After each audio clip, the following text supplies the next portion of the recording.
In recent years, a cultural phenomenon has emerged, one that has reshaped the landscape of discourse, activism, and social norms. This phenomenon goes by many names: woke culture, social justice, activism, or simply progressivism. It claims to champion equality, justice, and inclusivity. But what are the origins of this movement? And what lies beneath the surface of its seemingly noble ideals? To understand the origins of woke culture, one must trace its roots back through the annals of history. It draws inspiration from past movements for civil rights, feminism, and LGBTQ rights. Today, woke culture is characterized by its adherence to a rigid ideology, one that brooks no dissent and labels any opposition as heresy.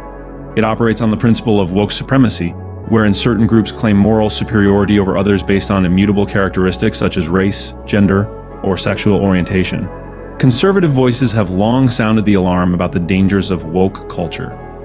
They argue that it stifles free speech, undermines individual liberty, and promotes a form of tribalism that is antithetical to a pluralistic society. Moreover, they question the underlying assumptions of the movement, which often rely on dubious theories such as critical race theory, intersectionality, and gender ideology.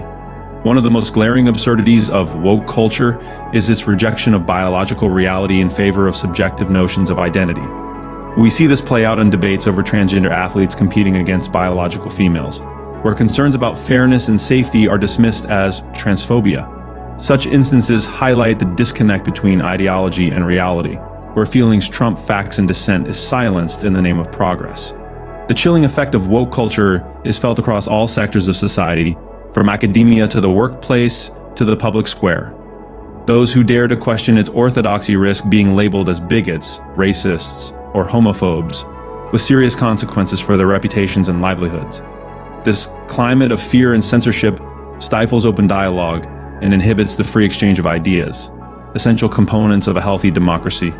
Despite its pervasive influence, there is a growing resistance to the excesses of woke culture. Ordinary citizens, intellectuals, and even some progressives are pushing back against the dogma and calling for a return to sanity and reason. They recognize that true progress is achieved through dialogue, empathy, and a willingness to engage with opposing viewpoints, not through coercion and censorship.